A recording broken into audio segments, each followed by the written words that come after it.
Hello guys, this is your friend Naruto Audio Fanfics and we are back with a new fanfic. Which is what if Naruto was neglected by his family and raised by Mikoto Uchiha? And if you enjoy this fanfic then please press the like button and subscribe to my channel for more fanfic like this. And now let's start the fanfic. October 10th. Uzumaki Kushina, the Akai Chishio no Habanero, was known as many things not only throughout Konohagakure no Sato, the village she resided in, but throughout the elemental nations. To her enemies she was strong, dauntless, and unpredictable. To those that know her personally she was all those things, and much more. She was stubborn when fixated on a purpose, impulsive when swayed by her emotions, and quick to lash out if anyone angered her. Right now, however, she was a few things: very hungry, very bored, and very pregnant. I'm so bored, and hungry, thought one Uzumaki Kushina as she sighed and rubbed her big belly. Kushina had been pregnant for the last 9 months, and was hoping that today would be the day she would finally give birth, and start her own family. She already knew what the baby would be as she had been given that information on one of her daily checkups. It was going to be a boy. She had been ecstatic when she had found out, and had to be restrained at the time from moving around so as to not unnecessarily injure herself or the baby. She had calmed down immediately when the threat of injury was brought up. She would not take any risks with Naruto. That was the name that had been decided upon by herself, and her husband. Uzumaki Naruto, that has a nice ring to it. Then again, so does Namikaze Naruto, she thought absent-minded, as she sounded out each name.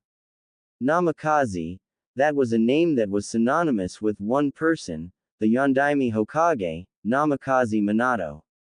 While not many knew of it, the red-headed Uzumaki had indeed been in a secret relationship with the blonde Namikaze. They had met only briefly in their academy days, and had not had much interaction with one another. However, after Kushina had been kidnapped by Kumogakure, the blonde Namikaze had went, and had succeeded in his rescue. It was history after that. They had been engaged a few years after the Third Shinobi World War, Daisanji Ninkai Taisen, and had married only shortly after she had found out she was pregnant. Grumble. She had been brought out of her reminiscing moment by the gurgle of her stomach. Hee hee, whoops, guess I forgot I was hungry. Well, I guess I'm making a trip over to Ramen Ichiraku for some lunch, thought Kushina as she laughed at herself for forgetting. As she was making her way down the street towards her destination, she kept passing various amounts of businesses that were trying to sell their wares. None had really caught her attention as she was more focused on getting her stomach full until something caught her eye. She slowed her pace down enough to check out the store in question. It was a clothing store, but for babies. I'll just take a quick peek inside, thought the Uzumaki, as she entered the store. She entered the establishment and noticed that the place had a wide variety of different selections to choose from.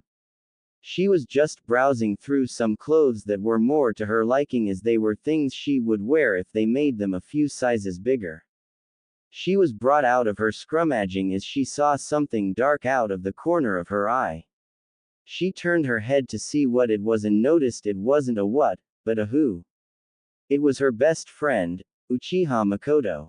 Kushina had always had a friend-rival relationship with the woman as they had always competed with each other. She was her best friend, but she was also the person she wanted to beat the most. As it was, Mikoto was ahead of her as she already had 2 children while she was going for her first. Hey there Mikoto-chan, shouted Kushina, here buying some baby clothes for Sasuke-chan? Asked Kushina, as she made her way over to the woman. The Uchiha woman had been startled when she heard her name shouted at her in a store and was about to scold whoever had done it. When she turned around and saw the strands of fiery red hair she already knew who it was. It's nice to see you to Kushina-chan, replied Mikoto, and you shouldn't shout in a store as that is rude to the other patrons, scolded the Uchiha. Kushina blushed crimson as she realized what she had done, and was now trying to shrink away from the eyes now staring at her. Oops. Sorry about that, muttered Kushina embarrassed. It's fine Kushina, just be more aware of your surroundings and those that are in them, said the Uchiha, and yes, I am here to buy some more clothes for little Sasuke, she answered. While the two women were silently conversing with each other completely unaware of the few women who were staring at them both. They couldn't help but stare enviously at both women as they were considered two of the most beautiful women in the whole village. These two were the epitome of what the civilian and kunoichi were striving to be, beautiful but deadly. The Uchiha woman had fair skin with long black hair with bangs hanging on either side of her face to frame her cheeks along with her onyx eyes. She roughly stood at 5 feet 3 inches. The Uzumaki stood just a bit taller than her counterpart at 5 feet 4 inches with fair skin, but a slender yet feminine build. Violet eyes, and crimson red hair framed her face giving her an exotic look that just personified her beauty. So what kind of clothes are you looking into? Asked Kushina. I don't really know, confessed Mikoto. I came to buy a few shirts for Sasuke, but I can't seem to make up my mind, said Mikoto, as she was torn between a blue shirt or a black one. Hee, you should be more organized like me, Mikoto-chan, said the redhead smugly.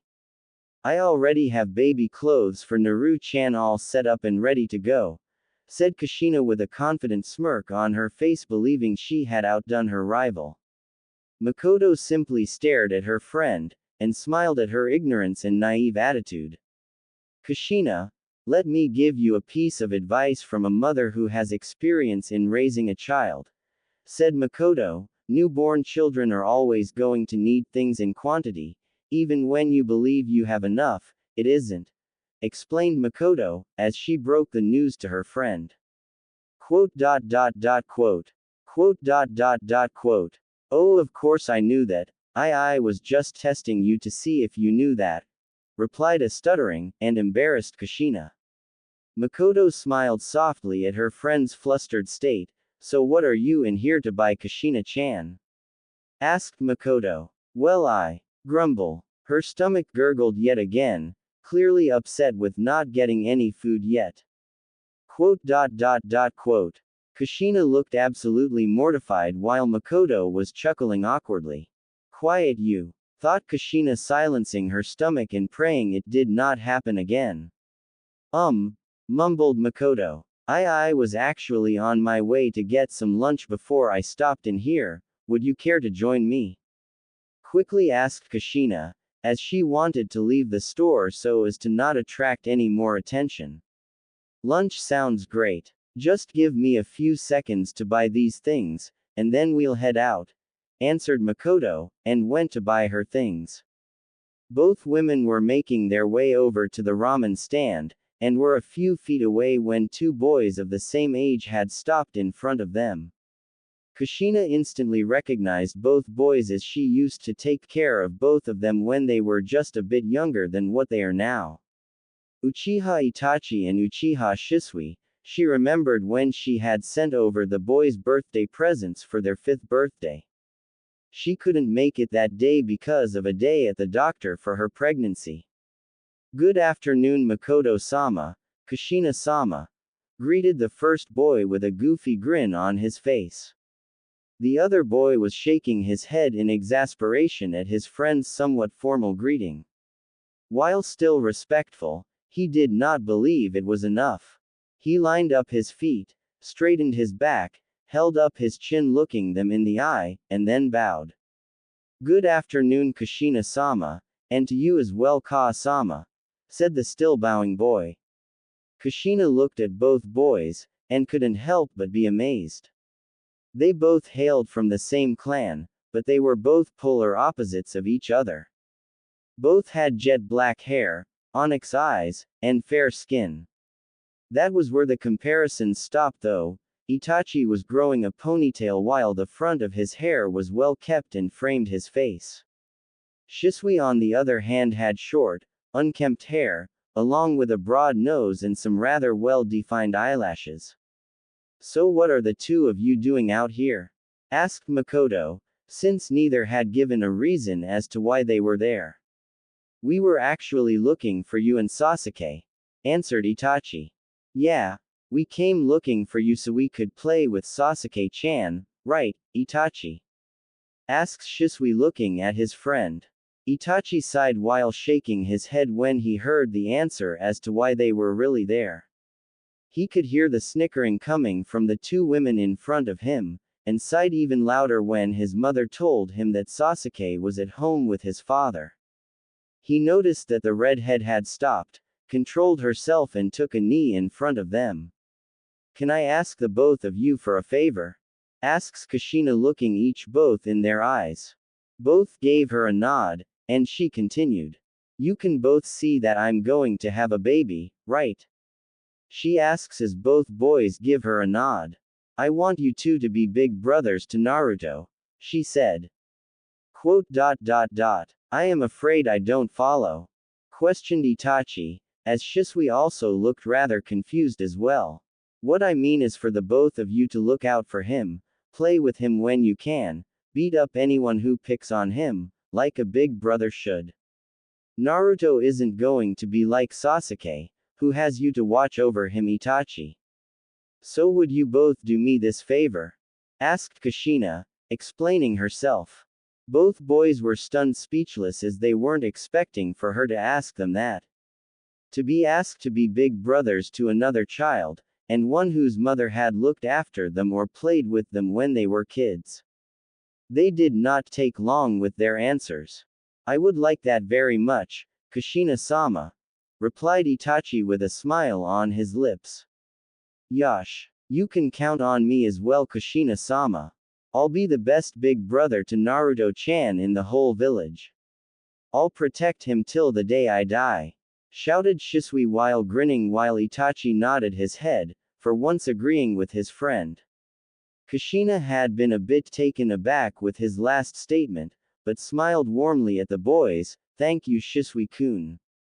Itachi-kun, I know I can count on the two of you," she said, and gave both boys a big warm hug. Both boys had returned the hug. They finally broke free from each other while helping Kushina get back on her feet, and said they would let both of them get on with their business. Both boys went back to the Uchiha compound. With both boys gone, the two ladies had resumed their walk once again. Mikoto noticed her friend squirming a bit as she walked, but said nothing about it. Mikoto-chan. Yes, she replied. What is it, Kushina-chan? Spit it out, yelled Mikoto, finally losing her patience. "Is it going to hurt when I give birth?" blurted out Kushina. Wah. Don't tell me that the Akai Chishio no Habanero is scared of childbirth. Especially when you've done the things you've done over the years.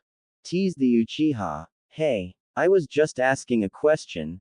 Don't make fun of me and make me hit you, TT Bane," threatened Kushina while shaking her fist at her friend.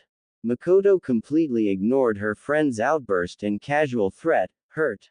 No, of course it's not going to hurt. Whatever gave you that idea?" sarcastically answered Mikoto. Kushina seemed to calm down a bit after hearing her friend's answer, as she trusted the woman next to her completely. Grumble. Well,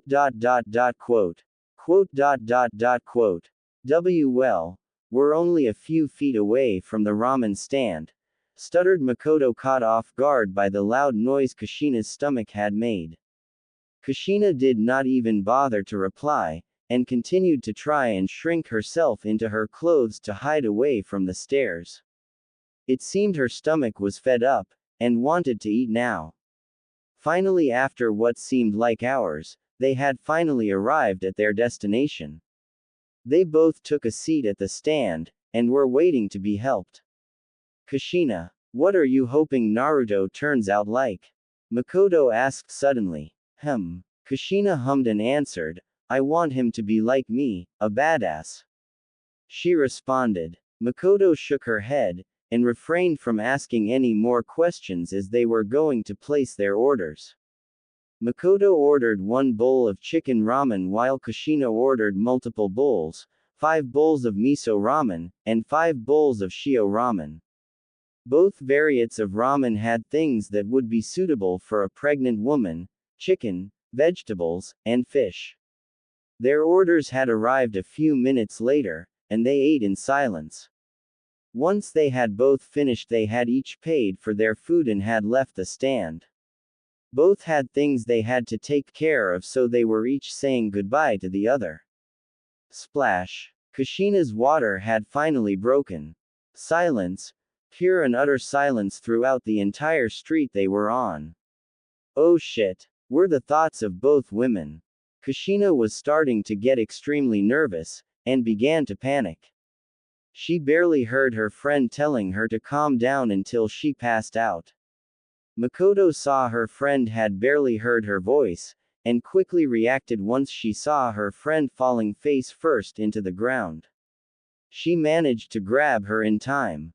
Konoha Hospital. Kushina had finally been admitted into the hospital, and had thoroughly freaked out when she didn't know where she was. She had calmed down somewhat when she saw the hospital personnel, but began to freak out again when it finally hit her. Oh my god. Oh my god. I can't believe I'm finally going to have this baby, thought Kushina, as her heart was beating faster and faster. She was brought out of her mini freakout when she heard footsteps directly outside of her room's door. The door opened, and 2 people walked in. She knew one person as they had interacted with each other in the past couple of weeks, but she didn't know too much about the other person. All she had was a name. Sarutobi Bawako, wife of Sarutobi Hiruzen the Sandaime Hokage, was one of the midwives that would help deliver the baby. The other was a woman named Taji, and all Kushina knew about the women was her name and occupation, Anbu. Wait a minute here. 1, 2, 2. Where the hell is she at? Thought Kushina with her anger starting to rise. The third midwife that was going to help was none other than Senju Tsunade. Hailed as the greatest medical nin of all time, a member of the Densetsu no Sanin, related to Senju Tobarama and Senju Hashirama, and she was incredibly late. Where the hell is Tsunade at? Shouted Kushina, losing her cool. We don't know. We sent teams out to locate her and deliver a message asking her to be here for this. She finally replied after a few weeks saying she would be here as a favor to you, Kushina, answered Bawako, explaining the situation with the missing Senju. Flashback. Tsunade-sama. Tsunade-sama. I have a letter from Konoha, said Shizune, the apprentice of Tsunade.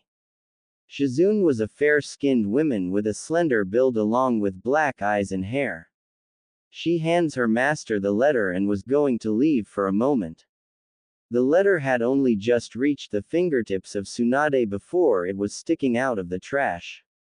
She was currently gambling and did not want to read anything that pertained to Konoha. Tsunade-sama, did you even read the letter? And what it pertained to? Questioned Shizune, hands on her hips. I didn't need to read it to know what it said or what they wanted, answered Tsunade in a monotone voice as she stood up to leave as she had lost most of her money. Senju Tsunade is a light-skinned woman, brown eyes, and straight blonde hair that reached her waist and framed her face with 2 shoulder-length bangs.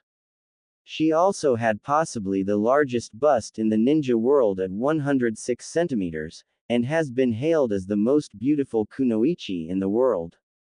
Shizune shook her head in disappointment at her master's attitude, and proceeded to inform her of what the letter actually said. It was a request to help deliver the child of Uzumaki Kushina. That's it? Questioned Tsunade. Yes, that's it. At best, you'll be in the village for a couple of hours, and at worst a few days, answered Shizune. Tsunade thought about it for a while and accepted the request. She would be there to help with the childbirth, as a favor to her distant Uzumaki relative. It was decided, and they both prepared to travel back to Konoha. Flashback end. That was a little over 2 weeks ago when they had received the reply, but the women had yet to show up, and Kushina was beginning her contractions. Suddenly everyone felt a presence enter the room, and were immediately on guard. However, Kushina smiled when she saw the yellow flash, already knowing who it was. The man in front of them was a fairly tall, fair-skinned man with bright blue eyes, and blonde spiky hair with 2 bangs framing his face. It was none other than Namikaze Minato, the Yondaime Hokage. Dawdled Minato, I heard you passed out when your water broke. Minato said, grinning. Kushina glared, and let out a growl at the man who was the father of her child.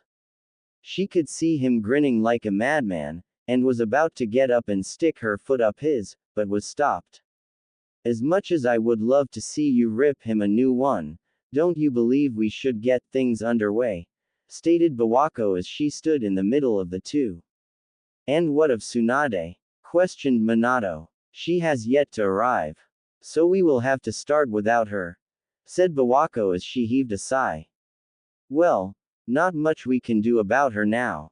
Grab a hold of me, and we can get started at our new location. Said Minato, as they were moving to a different location in order for Kushina to give birth. The reason for this was because of the Biju sealed within Kushina, or more specifically the Kyubi no Yoko. The seal placed on her would be weakest during childbirth, as the energy needed to be redirected into something other than the child, and so as to not alert the villagers they were doing the delivery in a secret area that would mask any leaked chakra from the Biju. Chamber of sealing. Ah! Screamed one Uzumaki Kushina. Remember your breathing exercises, and keep pushing. You're almost there, Kushina-sama. Spoke Taji, trying to calm the patient. I know that. I swear. That if I see Minato's face.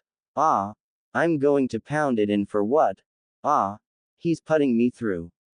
Minato had been kicked out of the room because he had been freaking out, and had started pace back and forth.